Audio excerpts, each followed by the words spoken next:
Hi everyone, আমি রূপম চলে এলাম আরও একটা নতুন ভিডিও নিয়ে। বন্ধুরা, এই ভিডিওটা আমরা কথা বলতে এসেছি কাজল আরফিন অমি পরিচালিত হাউ সুইট ওয়েব ফিল্মটাকে নিয়ে, যেটা অলরেডি বঙ্গ ওটিটি প্ল্যাটফর্মে রিলিজ হয়ে গেছে। তো কেমন লাগলো এই ওয়েব ফিল্মটা? দেখো, এই ওয়েব ফিল্মটা যখন ট্রেলার এসছিল বা টিজার এসছিল বা যখন গানটাও এলো মায়া মায়া লাগে, সব কটারই রিভিউ করেছি। তো গতকালকে আমি দেখে উঠলাম হাউ সুইট এই কাজটা।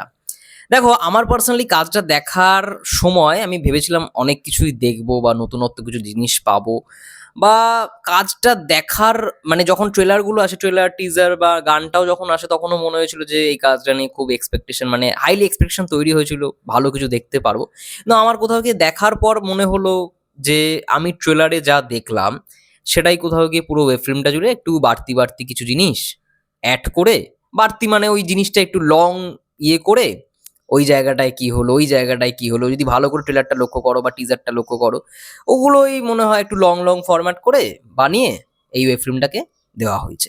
মানে আমি না পার্সোনালি, অপূর্বর নাটক তো খুবই ভালো লাগে, অপূর্ব ভাইয়া এবং অপূর্ব মানে জিয়াউল ফারুক অপূর্ব এবং তার সঙ্গে সঙ্গে তাসনিয়া ফারিন অনেক দিন পর একটা কাজের মধ্যে দেখতে পাচ্ছি, ওয়েব ফিল্মে দেখতে পাচ্ছি, এটাও একটা আমার কাছে বিশাল ব্যাপার। ইভেন আমি যখন কাজটা ট্রেলার টিজার দেখি, এত সুন্দর সিনেমাটোগ্রাফি লাগে, এত সুন্দর কালার প্যালেটটা মনে হচ্ছে দারুণ লাগে। তো এই পুরো কাজটার মধ্যে কালার প্যালেট, সিনেমাটোগ্রাফি দুরন্ত, মানে দুর্দান্ত হয়েছে, সেটা নিয়ে কোনো ডাউট নেই। কিন্তু কাজটা দেখার পর আমার কোথাও গিয়ে মনে হলো মানে আমি এক্সট্রা কিছু পেলাম না, এটাই হচ্ছে মেন ব্যাপার। মানে হাউ সুইট ব্যাপারটাকে আরো সুইট করা যেত, ঠিক আছে। কমিক এলিমেন্ট রয়েছে, নেই বলবো না। কাজল আরফিন মানে কাজল আরফিন অমি ভাইয়া মানেই আমরা জানি যে সেখানে কমেডি থাকবে না, এটা কখনো হয়?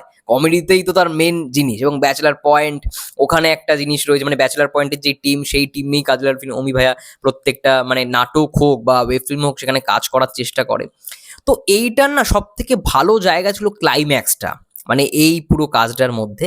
এবার ক্লাইম্যাক্সে আমি দেখলাম, সেটা ট্রেলারেই রিভিল আউট করে দিয়েছিল, মানে সেই ব্যাচেলার পয়েন্টের আর কি টিম, পলাশ থেকে শুরু করে আরো যারা যারা রয়েছে, শিমুল, ঠিক আছে। তো তাদেরকে তো ট্রেলারে রিভিল করে দেওয়া হলো, তো ওইটা আই থিঙ্ক না করলেই ভালো। তো ওইটা খুব ভালো সিন ছিল। এই পুরো কাজটা দেখার পর আমার মনে হলো যে ওটাকে ট্রেলারে না রিভিল করলেই ভালো হতো। একেবারে এই কাজটার মধ্যে যখন ওরা এলো না, হেলিকপ্টার দিয়ে যখন গ্র্যান্ড এন্ট্রিটা দিল, ব্যাপক লাগছে দেখতে। এবং ওইখানেও একটা অ্যানাউন্সমেন্ট করে দেওয়া হয়েছে, BP5 অর্থাৎ ব্যাচেলার পয়েন্ট 5 খুব শীঘ্রই হয়তো আসবে। এবং আমরা অনেকেই মানে জানি যে কাজল আরফিন অমির মেন কাজই হচ্ছে, মেন পপুলার যেটা নিয়ে আর কি টিমটা, এটা হচ্ছে ব্যাচেলার পয়েন্ট। এছাড়াও আমার পার্সোনালি কাজল আরফিন অমির মানে বহুত কাজ রয়েছে আমার খুব পছন্দের, তার মধ্যে অন্যতম ব্যাড বাস গুড বাস, এগুলো আমার খুব ভালো লাগে। আমি মাঝে মাঝেই মানে বারবার চালিয়ে দেখি, এগুলো নাটক যদিও বা ড্রামাই। এছাড়া অসময়ে বলে যে কাজটা এলো বঙ্গতে, সেটাও বেশ ভালো লেগেছিল। তো এই কাজটার মধ্যে না আমি সেরকম কিছু পাইনি, সত্যি কথা বলতে। কমেডিটা পেয়েছি, বিশেষ করে পাভেলের যে কমেডি মানে কমিক এলিমেন্ট গুলো যেগুলো ছিল সেগুলো ভালো লেগেছে। এছাড়া অপূর্ব তাসনিয়া ফারিনকে অনেকদিন পরে দেখলাম একটা কাজে, সেটাও ভালো লেগেছে। কস্টিউম, বিশেষ করে এই মানে ওয়েব ফিল্মটার কস্টিউমের কাজ দারুণ হয়েছে। এবং লুক অ্যান্ড ফিল ওয়াইজ একটা সিনেমার ভাইব আসছে, এটা মানতেই হবে। কিন্তু ওইটাই আর কি মেন ব্যাপার, যে আমি যা ট্রেলারে দেখলাম কোথাও কি সেই সিনগুলো একটু বেশি বেশি করে, ট্রেলারগুলোকে যদি ভালো করে লক্ষ্য করে দেখো তুমি বুঝতে পারো যে অ্যাকচুয়াল ঘটনাটা কি হতে চলেছে। ট্রেলারটাও যদি ভালো করে দেখো বুঝতে পারো যে অ্যাকচুয়াল ঘটনাটা কি। তো ওটাই আর কি দেখলাম কোথাও গিয়ে, আমার মনে হলো এটাই আর কি খামতি। আমি আর একটু বেশি কিছুই আশা করেছিলাম, খুব বেশি এক্সপেকটেশন ছিল। কিন্তু হ্যাঁ, লুক অ্যান্ড ফিল ওয়াইজ যদি কথা বলি, ডায়লগসের কথা বলি বা মেকিং নিয়ে যদি কথা বলি, আমার কিন্তু এইগুলো নিয়ে কোনো ডাউট নেই, এগুলো নিয়ে কোনো নেগেটিভিটি নেই, এগুলো নিয়ে কোনো কথাই হবে না। এগুলো মানে দুরন্ত হয়ে যায়। একটা ওয়েব ফিল্মের যেরকম প্রোডাকশন বাজেট, মানে এটা দেখে তুমি বুঝতে পারবে যে এটার প্রোডাকশন কোয়ালিটিটা কতটা উন্নত।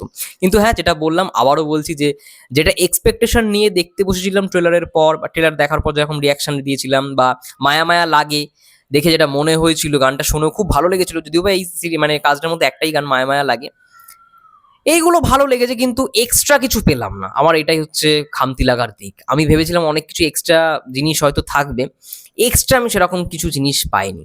হাউ সুইট ব্যাপারটা পুরোপুরি সুইট হলো না, ঠিক আছে, এটাই আর কি ব্যাপার।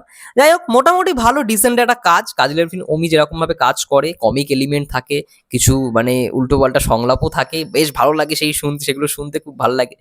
তো এইগুলোই আর কি, এগুলোই ভালো ভালো লাগার পয়েন্ট। কিন্তু আমার ওভারঅল যদি কাজটা নিয়ে যদি বলি, রেটিংস দিতে বলা হয়, তাহলে আমি বলবো যে 3 আউট অফ 5, মানে 3 দেওয়া যায়, 3 বা আড়াই আড়াই, মানে 2.5 বা 3, এরকমই আর কি কাজটার রেটিং আমি অন্তত দিতে চাই আউট অফ 5 এর মধ্যে।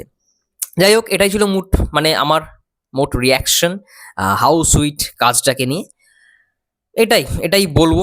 এটা বলে ভিডিওটা শেষ করবো। তোমরা যারা দেখে নিয়েছো হাউস সুইট অবশ্যই জানি তোমাদের কেমন লাগলো। আমি বরঞ্চ এটা বলবো যে জিয়াউল ফারুক অপূর্বের রিসেন্ট একটা নাটক এসছে সৈয়দ শাকিল পরিচালনায়, সেখানেও জিয়াউল ফারুক অপূর্ব এবং তাসনিয়া ফারিন রয়েছে। ওই নাটকটা বরঞ্চ অনেকটাই ভালো, অনেকটাই বেটার আমার কোথাও গিয়ে মনে হয়েছে। ওই নাটকটা বেশ ভালো, ঠিক আছে? ওই নাটকটা তোমরা দেখতে পারো, ওটা ইউটিউবেই আছে, অ্যাভেলেবেল আছে। নাটকটার নাম ভুলে যাচ্ছি, রিসেন্টলি এসে মানে এই ঈদের নাটকের মধ্যেই এসছে। ওই নাটকটা দেখো, অপূর্ব তাসনিয়া ফারিন দুজনেই রয়েছে। ওই নাটকটা আমি দেখেছি সৈয়দ শাকিল পরিচালনায়, ঠিক আছে? আর তাসনিয়া ফারিন স্কুটি চালাবে, স্কুটি নিয়ে এন্ট্রি হবে, ঠিক আছে? এবং বারবার তার স্কুটিতে উঠবে অপূর্ব। এই নিয়ে নাটকটা শুরুটা হয় আর কি। তো দেখতে পারো, ওই নাটকটা বেশ ভালো হয়েছে। এবং তার সঙ্গে সঙ্গে জিয়াউল ফারুক অপূর্বের আরো একটা কাজ এসছে মেঘবালিকা, ওটাও আমার দারুণ লাগে। ওটা বেশ ভালো এই কটা নাটকের মধ্যে। অনেকগুলোই নাটক বেরিয়েছে, যে কটা নাটক দেখলাম ওটা আমার বেশ ভালো নাটক লেগেছে। এরপরে রিভিউটা নিয়ে আসবো হচ্ছে বেস্ট ফ্রেন্ড 2.0। আমার খুব পছন্দের একটা drama, best friend part 1, part 2, part 3, এবার বেস্ট ফ্রেন্ড 2.0 এসছে প্রবীর রায় চৌধুরীর ডিরেকশনে। ওই নাটকটা দেখা হয়ে গেছে, ওটা কেমন কি লাগলো সেটা পরে আজকেই আসবে ভিডিও, সেটা নিয়ে রিভিউ করব। তোমাদের কি মনে হয় হাউস সুইট নিয়ে কমেন্ট করে জানাও। ততক্ষণের জন্য সবাই ভালো থেকো, সুস্থ থেকো, টেক কেয়ার, এবং আমাদের চ্যানেল নতুন হলে চ্যানেলটাকে সাবস্ক্রাইব করে দিও। সবাই ভালো থেকো, সুস্থ থেকো, দেখা হচ্ছে নেক্সট ভিডিও।